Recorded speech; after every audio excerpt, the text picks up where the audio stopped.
Hi students, ఈ వీడియోలో మనం సరి సంఖ్య యొక్క సాధారణ రూపం మరియు బేసి సంఖ్య యొక్క సాధారణ రూపం ఏందో చూద్దాం. రైట్, మనకు సరి సంఖ్య అంటే తెలుసు, బేసి సంఖ్య అంటే తెలుసు. వాటి సాధారణ రూపాలు ఎలా ఉంటాయో చూద్దాం. సరి సంఖ్య బేసి సంఖ్య ఎట్లా విభజించారు అంటే, సహజ సంఖ్యలు అంటే మనకు తెలుసు 1 నుంచి మొదలై అనంతం వరకు ఉండేటివి. 1 2 3 4 5 6 7 డాష్ డాష్ అట్లా అనంతం వరకు ఉండేటివి. అందులో సగాన్ని సరి సంఖ్యలు అని, అందులో ఉన్న సగం సంఖ్యలను బేసి సంఖ్యలను విభజించారు. మరి అట్లా దేని ఆధారంగా విభజించారంటే, ఆ సహజ సంఖ్యలలో ఏ సంఖ్య అయితే 2చే భాగాహారం చేయగా శేషం 0 వస్తే ఆ సంఖ్యలను సరి సంఖ్యలు అని అంటారు. 2చే భాగించగా శేషం 1 వచ్చిందనుకో ఆ సంఖ్యలను బేసి సంఖ్యలు అని అంటారు. అంటే అర్థము, 2చే నిశేషంగా భాగించబడే సంఖ్యలను సరి సంఖ్యలు మరియు నిశేషంగా భాగించబడని సంఖ్యలను బేసి సంఖ్యలు అని అంటారు. చూద్దాం ఇక్కడ. ఫర్ ఎగ్జాంపుల్, నేను ఒక సంఖ్య తీసుకున్నా, ఏంటిది 16. ఈ 16ని నేను ఎప్పుడైనా మనకు సరి సంఖ్యలు బేసి సంఖ్యలు తెలియాలంటే 2చే భాగాహారం చేయాలి ఏదైనా ఒక సంఖ్యను. సో నేను 2చే భాగాహారం చేస్తున్నా. 2 16, 16లో 16 పోతే శేషం 0.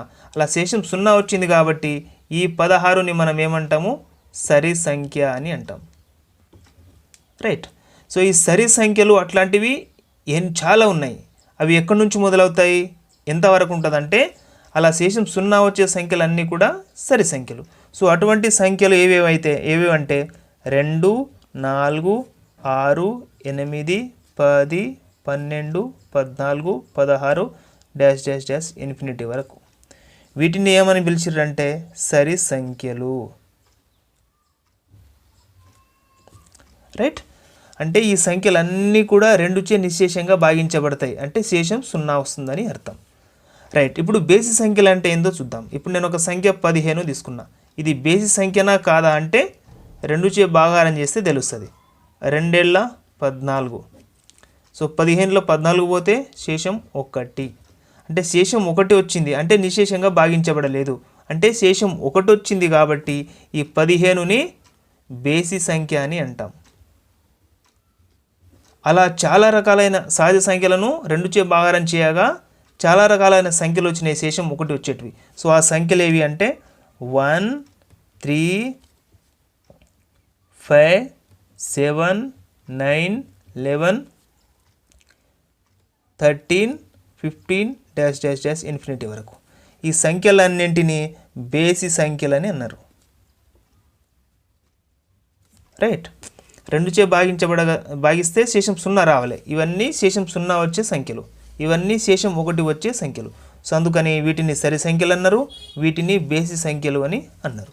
రైట్, అర్థమైందిగా. సరి సంఖ్యలు అంటే ఏంటిది, బేసి సంఖ్యలు అంటే ఏంటిది. వాటిని 2చే భాగాహారం చేసి చూస్తే శేషం 1 లేదా 0 రావాలి. రైట్. ఇప్పుడు మనము సాధారణ రూపం దగ్గరికి వెళ్దాం. అంతకంటే ముందు నేను సరి సంఖ్యలు రాసుకుంటున్నా. సరి సంఖ్య యొక్క సాధారణ రూపం ఏందో చూద్దాం. రైట్. ఇప్పుడు నేను ఫస్ట్ సరి సంఖ్యలు రాసుకుంటా. 2 = 4 6 8 10 12 14 16. రైట్. ఇప్పుడు నేను ఈ 2ని ఏమని రాస్తా అంటే 2 × 1 అంటే 2 ఎక్కం 2 అంటే ఎక్కాలి అన్నమాట, 2 ఎక్కమే ఇది.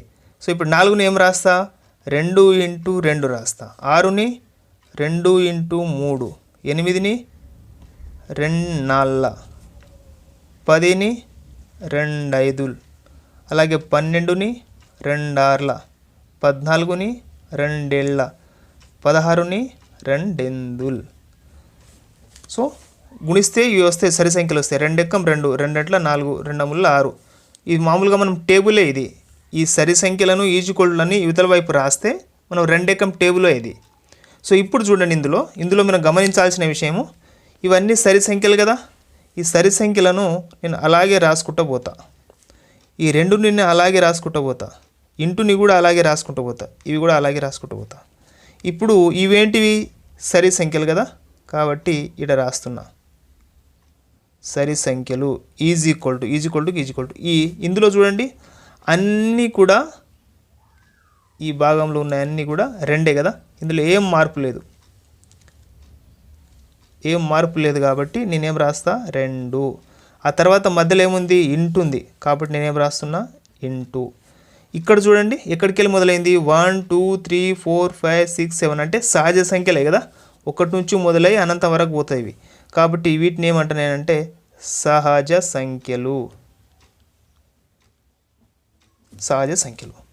రైట్. అంటే సరి సంఖ్య ఈజ్ ఈక్వల్ టు 2 ఇంటూ సహజ సంఖ్యలు అని అర్థం, వీటికి అర్థం. ఇప్పుడు నేనేం చేస్తా అంటే సరి సంఖ్యలకు బదులుగా నేను ఒక సంఖ్య తీసుకుంటా, ఆ సంఖ్యను నేను ఏ చరరాశితో చూపిస్తా. రెండో రకం అక్షరాలు ఆంగ్ల అక్షరాల్లోని ఏ అక్షరం. ఇప్పుడు ఈ 2ని 2 రాస్తా ఇంటూ ఈ సహజ సంఖ్య బదులు నేను స్మాల్ ఎన్తో సూచిస్తా, ఎన్ కామా ఇక్కడ ఎన్ అంటే ఒక సంఖ్య ఎన్ ఒక సహజ సంఖ్య అన్నమాట, సహజ సంఖ్య. ఇప్పుడు ఏ ఈజ్ ఈక్వల్ టు దీన్ని నేను ఇంటూ తీసేసి రాస్తే 2n అన్నమాట. అంటే ఈ ఒక సరి సంఖ్యను 2 ఇంటూ n రూపంలో రాయగలుగుతున్నాం మనం. అంటే దీన్ని బట్టి ఏమర్థమవుతుంది, ఏదైనా ఒక సరి సంఖ్యను ఏ సరి సంఖ్యనైతే మనం 2 ఇంటూ n రూపంలో రాయగలుగుతామో అది సరి సంఖ్య అవుతుంది. ఏ సంఖ్యనైతే 2 ఇంటూ n రూపంలో మనం రాస్తామో ఆ సంఖ్యను ఏమంటాం మనం సరి సంఖ్య అని అంటాము రైట్. ఇప్పుడు దీన్ని బట్టి ఏమర్థమైంది, ఇప్పుడు చూడండి ఇందులో ఏదైనా సంఖ్య తీసుకో 10ని 2 ఇంటూ ఒక సహజ సంఖ్యగా రాస్తున్నాం అంటే 2 5 10. ఫస్ట్ ఖచ్చితంగా సరి సంఖ్యలో 2 ఉండాలి ఇంటూ ఇక్కడ ఏదో ఒక సహజ సంఖ్య తీసుకుని గుణిస్తే సరి సంఖ్య వస్తుంది అన్నమాట. అంటే సహజ సంఖ్య యొక్క రూపము 2n రూపంలో ఉంటుంది. కాబట్టి దేర్ఫోర్ ఏం రాయొచ్చు అంటే సరి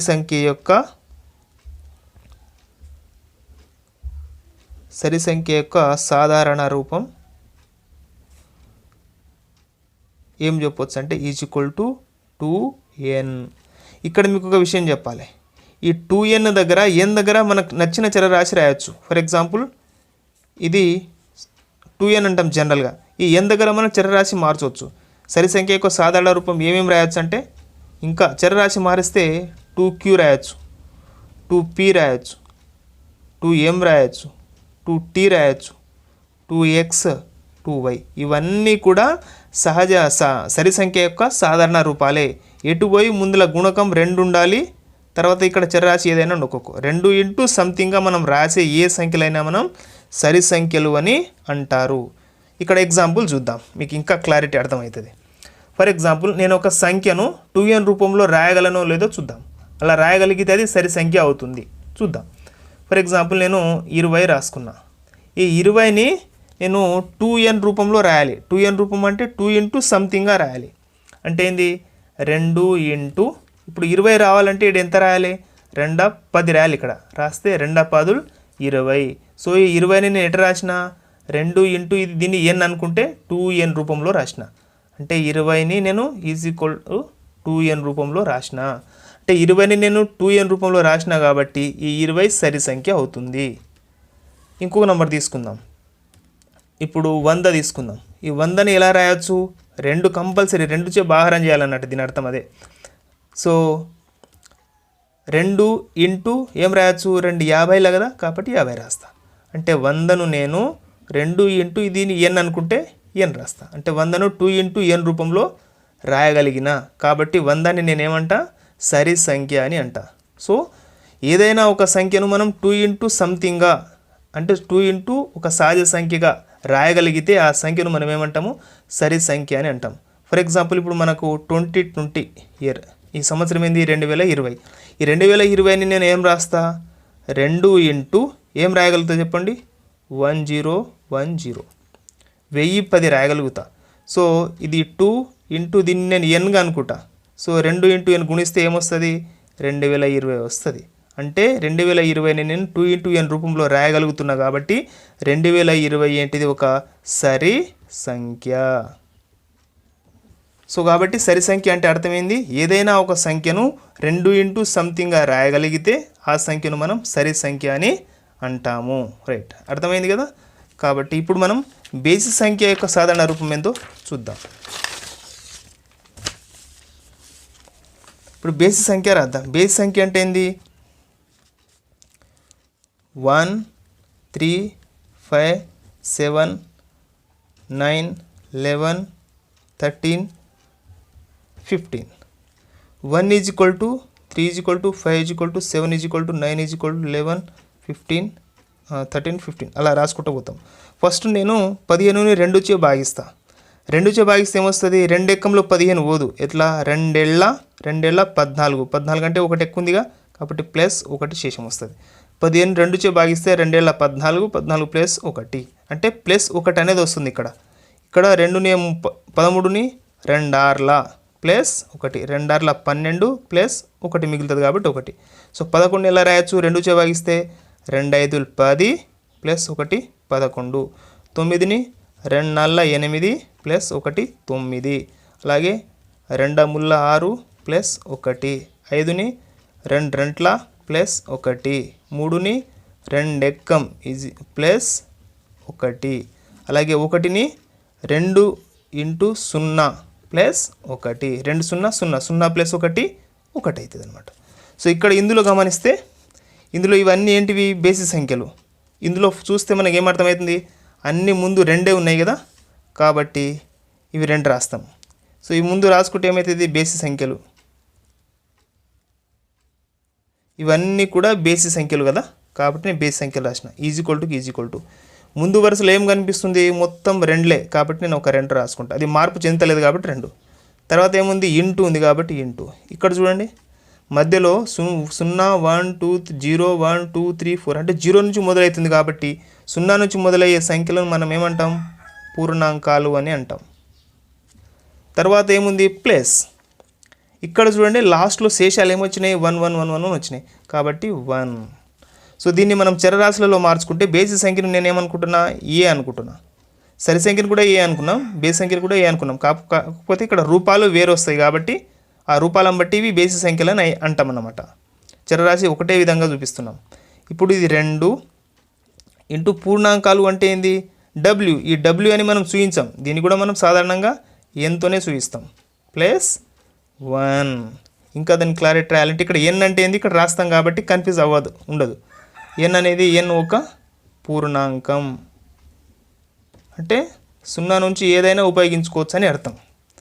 సో దీన్ని ఇంకా క్లారిటీ రాయాలంటే A is equal to 2n plus 1. So ఇది బేసి సంఖ్య యొక్క సాధారణ రూపం. దేర్ఫోర్ ఈ 2n ప్లస్ 1 ఏమంటాము? బేసి సంఖ్య యొక్క సాధారణ రూపం. దేర్ఫోర్ బేసి సంఖ్య యొక్క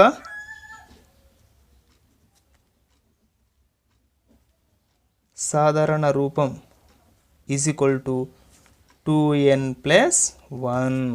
సరి సంఖ్య యొక్క సాధారణ రూపం ఏమన్నాం? 2n. బేసి సంఖ్య యొక్క సాధారణ రూపం 2n ప్లస్ 1 అనమాట. సో ఈ n దగ్గర మనము ఏదైనా చరరాశి మార్చుకోవచ్చు. ఫర్ ఎగ్జాంపుల్ 2q ప్లస్ 1 రాయొచ్చు. ఇది కూడా బేసి సంఖ్య యొక్క సాధారణ రూపం. దీని దగ్గర ప్లస్లో p రాయొచ్చు. 2p ప్లస్ 1 లేదా 2m ప్లస్ 1, తర్వాత 2n ప్లస్ 1, ఇంకా 2x ప్లస్ 1, 2y ప్లస్ 1. ఇవన్నీ కూడా శేషం 1 ఉండి భాగించే సంఖ్య 2 ఉంటే ఈ రూపంలో ఉన్న అన్ని సంఖ్యలను మనం బేసి సంఖ్య యొక్క సాధారణ రూపం అని అంటాం.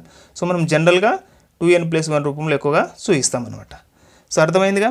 సరి సంఖ్య యొక్క సాధారణ రూపం 2n, బేసి సంఖ్య యొక్క సాధారణ రూపము 2n ప్లస్ 1 అంటే శేషం 1 వస్తుంది. అందులో శేషం రాదు, 0 వస్తుంది కాబట్టి చూపించాం. 0ని మనం రాయమన్నమాట. సో ఇప్పుడు ఒక సంఖ్య తీసుకొని చూద్దాం. ఆ సంఖ్య బేసి సంఖ్య అవ్వాలంటే 2n ప్లస్ 1 రూపంలో రాయగలగాలి. చూద్దాం రాస్తామా లేదా. ఫర్ ఎగ్జాంపుల్ నేను 21 తీసుకుంటున్నా. ఈ 21 నేను ఎట్లా రాస్తా? 2 ఇంటూ 10, 2 10 20 ప్లస్ శేషం 1. అంటే చూడండి 21ని 2 ఇంటూ ఈ 10ని నేనేమనుకుంటా? n అనుకుంటా ప్లస్ 1. ఇంకా క్లారిటీ రాయాలంటే ఇంటూ తీసేసి రాయాలంటే 2n ప్లస్ 1. చూడండి 21ని 2n ప్లస్ 1 రూపంలో చూపిస్తున్నా కాబట్టి 21 అనేది ఒక బేసి సంఖ్య. For example 25. 25ని ఎట్లా రాస్తున్నా? 2 ఇంటూ 12, 2 12లో 24, 24 ప్లస్ శేషం 1 అంటే అర్థమైంది 2. దీన్ని 12నే n అనుకుంటున్నా, n ప్లస్ 1. చూసారా 25ని 2n ప్లస్ 1 రూపంలో రాస్తున్నా కాబట్టి 25 అనేది ఒక బేసి సంఖ్య. సో ఈ విధంగా ఏదైనా ఒక సంఖ్య 2n ప్లస్ 1 రూపంలో రాయగలిగితే ఆ సంఖ్యను బేసి సంఖ్య అంటారు. లేదా ఏదైనా ఒక సంఖ్యను 2n రూపంలో రాయగలిగితే ప్లస్ 1 లేకుండా రాయగలిగితే ఆ సంఖ్యను సరి సంఖ్య అని అంటాము. సో ఈ విధంగా సరి సంఖ్య యొక్క సాధారణ రూపము 2nతో, అలాగే బేసి సంఖ్య యొక్క సాధారణ రూపాన్ని 2n ప్లస్ 1 సంఖ్యతో అనే సూత్రంతో సూచిస్తాం. సో ఇది గుర్తుపెట్టుకోవాలి. దీని ప్లేస్లో మనం 2q రాయొచ్చు, 2q ప్లస్ 1 కూడా రాయొచ్చు, లేదా 2p కూడా రాయొచ్చు, 2p ప్లస్ 1 అని కూడా రాయొచ్చు. ఇవన్నీ కూడా బేసి సంఖ్య యొక్క సాధారణ రూపాలు. ఈ 3 కూడా సరి సంఖ్య యొక్క సాధారణ రూపాలు. చరరాశిని మార్చి ఏదైనా ఏ నుంచి జడ వరకు ఏ చరరాశి అయినా పెట్టుకోవచ్చు, కానీ ముందులో మాత్రం 2 అనే గుణకం ఉండాలి. ఇందులో +1 ఉండాలి. సో ఈ విధంగా గుర్తుపెట్టుకోవాలి. సరి సంఖ్య యొక్క సాధారణ రూపం 2n, బేసి సంఖ్య యొక్క సాధారణ రూపం 2n ప్లస్ 1. ఓకే, సో ఇది దీని అర్థం. Thank you for watching. Thank you.